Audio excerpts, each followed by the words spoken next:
So I strongly suggest that you wake the fuck up.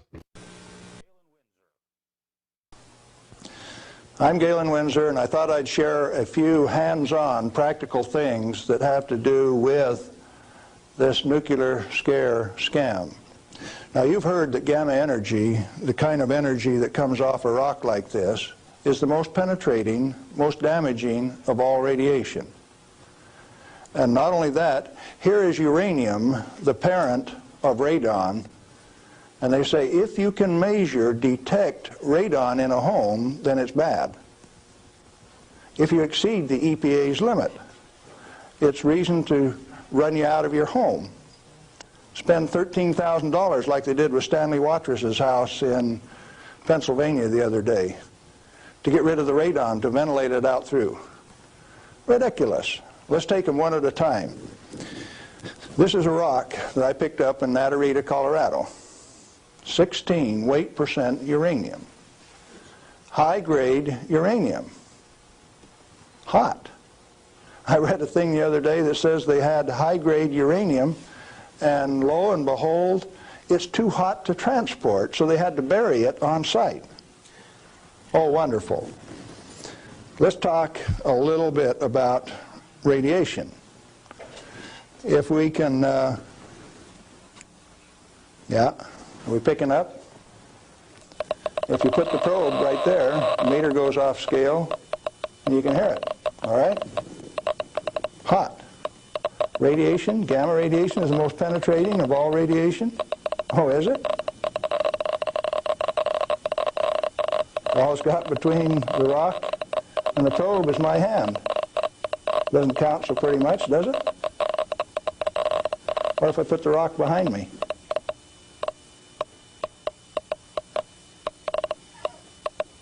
You don't suppose they've been lying to you, do you?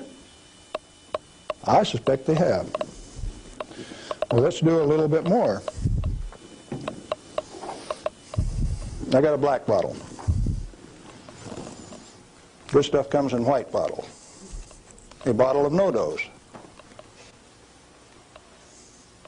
You can send children down to the drugstore to buy no-dose. All they need is money. In this are 660 white caffeine pellets. In this one is uranium oxide, U3O8. You can't buy it for love nor money.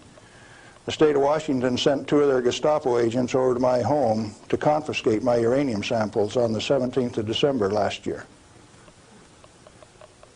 Got a challenge. I'd like to have somebody in the room volunteer to take all of this bottle or all of this bottle. The only thing that I'll tell you is that one of them won't hurt you and the other one will kill you. Do you want the white stuff or the black stuff? White stuff? You do. There's enough in there to kill 4 men your size.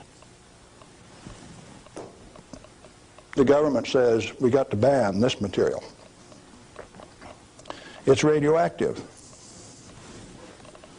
Let's check it in the bottom of the bottle. Not very radioactive. Let's take the cap off. Oh goodness, very radioactive. This instrument will only count gamma, energy. It's just energy. Light's coming from those lights, only you're getting lots of infrared from the lights as well as ultraviolet.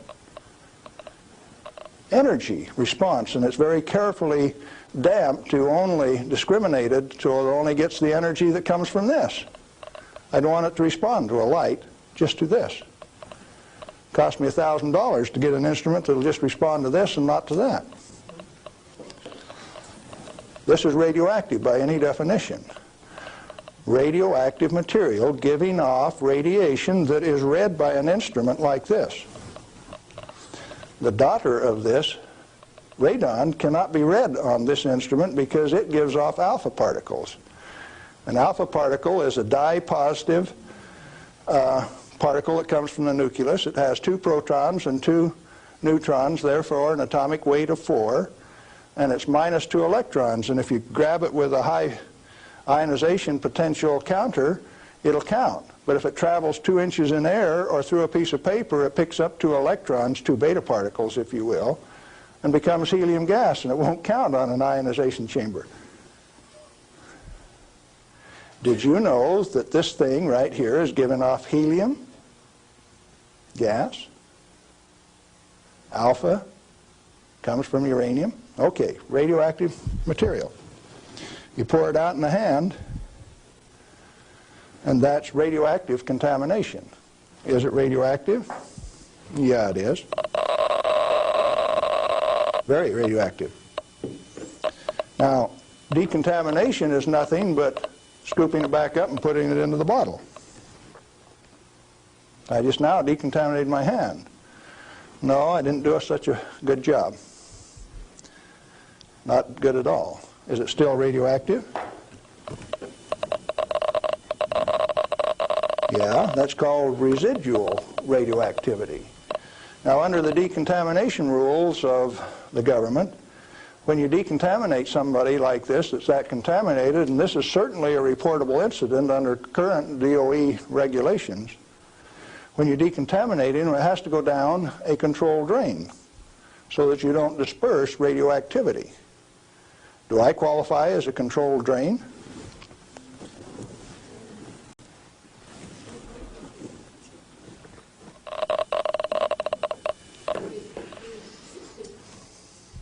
That material that I just ate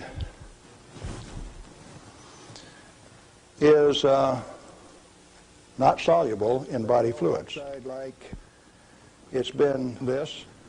It was fired originally at 940 degrees C, where it becomes U3O8, known in the industry as HCl insoluble. In other words, it will not dissolve in concentrated hydrochloric acid, hot.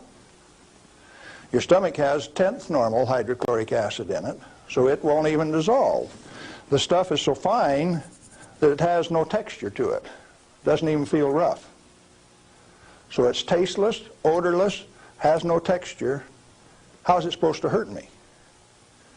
Because I've been eating this on lecture tour for 2 years, the state of Washington felt it necessary to confiscate my uranium samples so that I would be safe.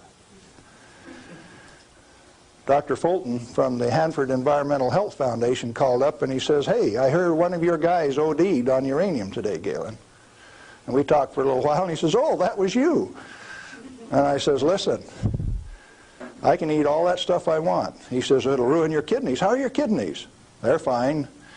"Well, you should have been chelated within 4 hours. And I mean, you guys are going to follow me around the country and give me chelating agents every 4 hours after I eat it on lecture tour?" He says, "We'll give you any medical assistance that you need, Galen. We don't want anything to happen to you."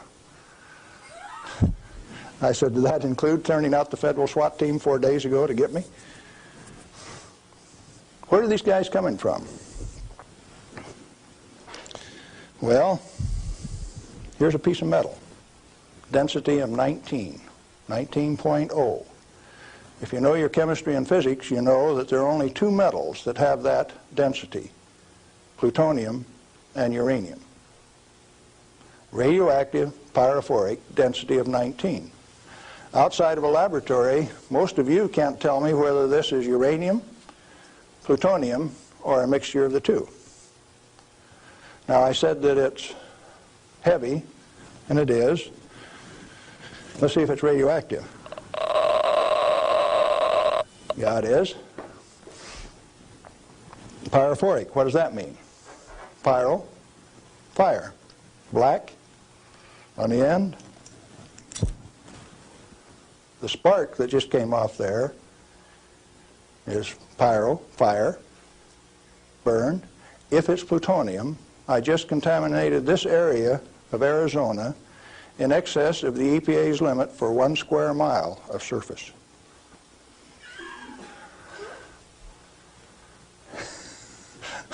Somebody laughed.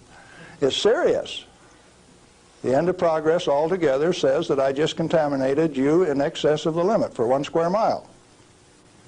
It's now silver on the end. Tomorrow it'll be black because it self-oxidizes, this black color like this, all by itself. Plutonium does that and uranium does that. Is it hazardous? Yeah, it is, because they take depleted uranium metal and make it into 50 caliber bullets, fire them from shoulder-held weapons.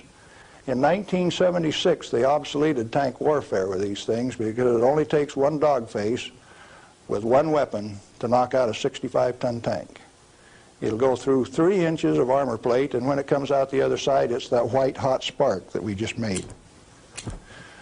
And the 5 men in that tank are dead because it'll burn all of the oxygen out of the air and burn their flesh.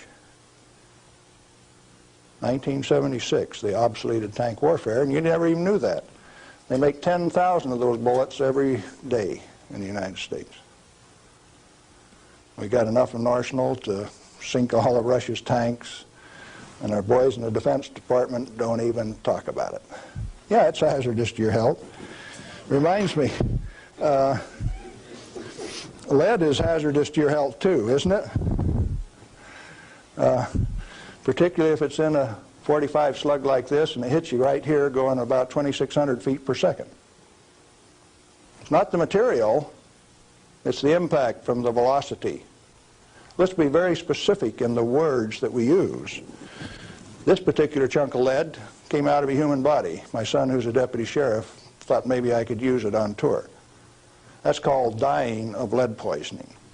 Anything less is a figment of the imagination because it's not soluble in body fluid either.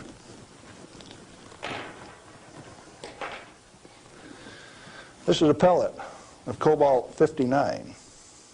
If you put it in a reactor into a neutron field, you can convert cobalt-59 to cobalt-60, which gives off a gamma. It becomes the source that doctors use to irradiate patients to 7,000 Roentgen for one patient. The total dose absorbed by radiation workers at 3 Mile Island in the last 6 years is something like 1,500 Roentgen. 5 times more given to a single individual in a doctor's facility. Now, do you know why I say that the federal regulations are absurd? And if you live by those federal regulations, maybe you're being absurd too? Now, a pellet of cobalt-60 this size got shipped by mistake to Mexico, got diluted into 5,000 tons of iron. Some of the reinforcing rod came up to Los Alamos, New Mexico, and they says, hey, that stuff's radioactive. Understand that this single pellet diluted roughly a factor of 1 billion was what they were reading on a detector like this at Los Alamos. And so they pulled back table legs that were in Spokane, Washington, made out of the same batch because it was hot and radioactive and it would burn you. When the pellet itself could be held in your hand like that for a few minutes without it burning you. Now, Christ walked the earth 1 billion minutes ago. If I could stretch this pellet out into a wire and it went clear around the earth and right back here to Phoenix, 1 billionth of this amount is 1.7 inches of that wire so stretched out. Stagger your mind? It ought to. Now, let's try a little game. The EPA says that 5 picocuries per liter of air is the limit for 222 radon.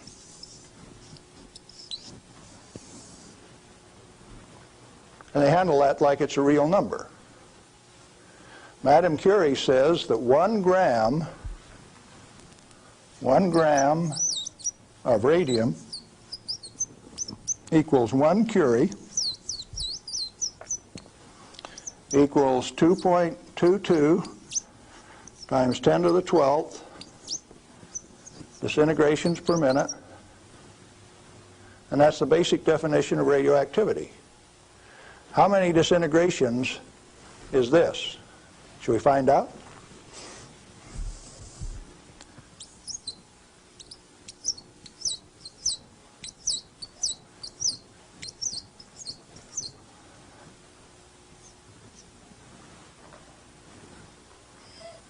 And the EPA, in its wisdom, says that 11 disintegrations per minute from 1 liter of air, you have exceeded the limit. You know what I did the other day? I've been having a little tough with some legal authorities up in my house. So I took one of these bottles of uranium like this, and I dissolved it in an Erlenmeyer flask with nitric acid. And I got a crack in the basement floor, and I squirted that whole bottle into that crack on the basement floor in acid solution so that it'll drive that counter off third scale any place along a 10-foot section of that crack that I put. When they bring the radon measurement in there, can you know what the radon's going to do? It's going to go off scale in their measurement. It won't go that high. If Watrous' house with 17 times this limit in it was caused to spend $13,000 and give it national TV coverage, press coverage, think what Galen Winsor's house is like.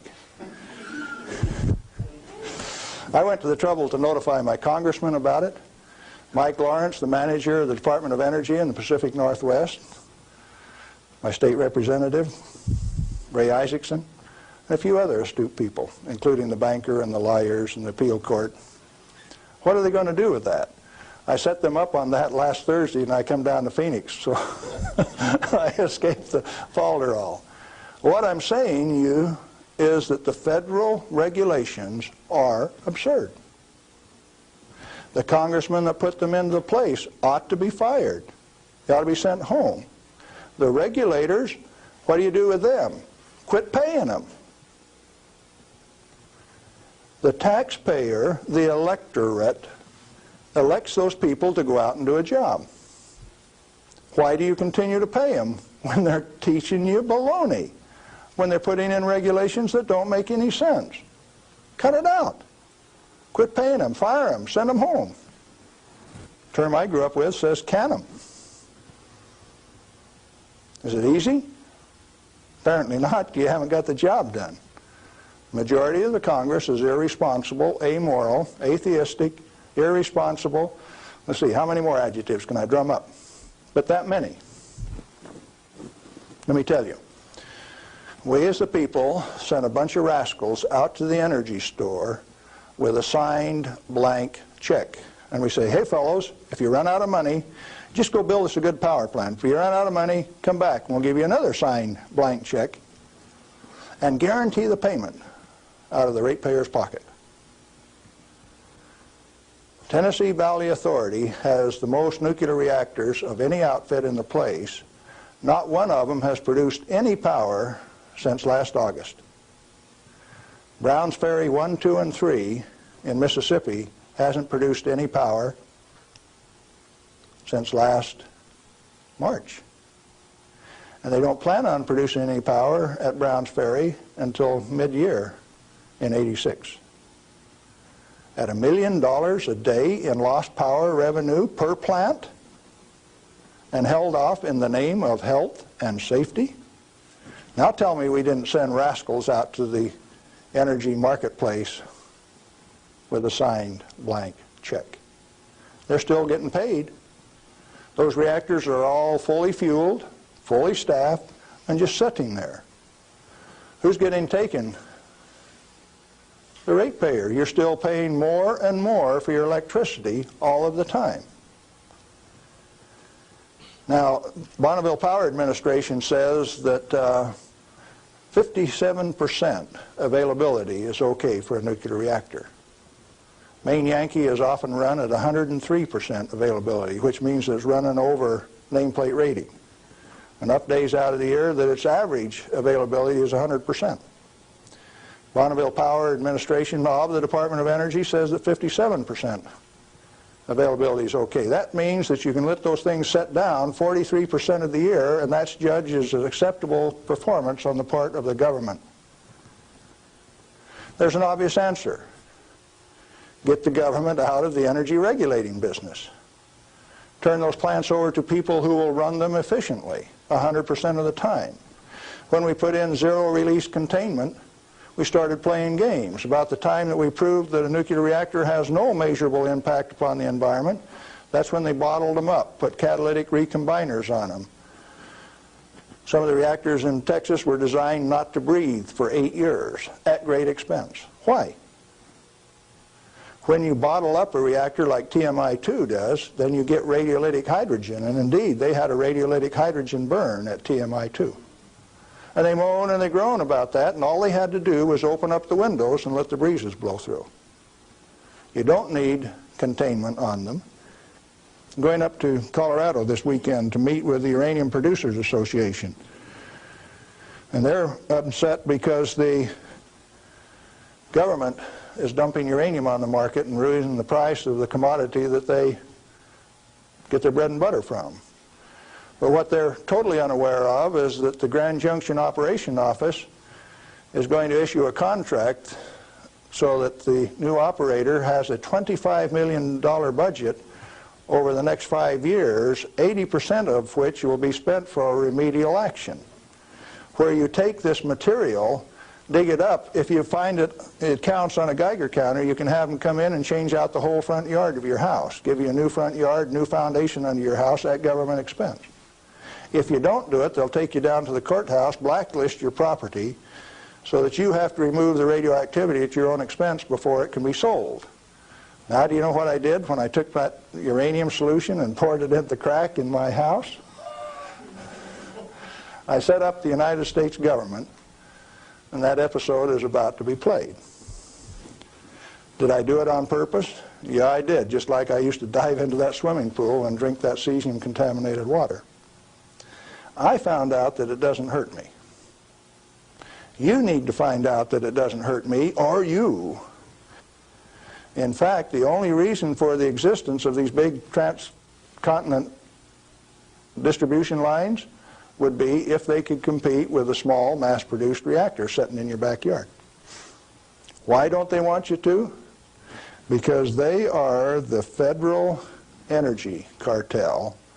They like to set the price, the total availability, and whether you can hook onto it, and if you don't pay your bill, cut you off. That's called power, domain, and control. And they like that. They do not want you to be energy independent. If you had one of these sitting in every 10-block area in Phoenix, you could tell the rest of the world to go get lost. Oh, there's another use for that heat. You could heat your homes in the wintertime, or you could cool them in the summertime with it. Heating, ventilation, air conditioning, they call it, HVAC. In countries where it freezes, you could run that hot water out and chase the frost away in the spring and in the fall. And they found out that plants grow faster in warm water anyway, so you'd irrigate with it all summer. So cooling towers are called wasting towers. They throw over 50% of the heat away. The other morning, coming out of Tri-Cities, WNP2 was putting its 700 megawatt electric up through the clouds, 870 they were running at.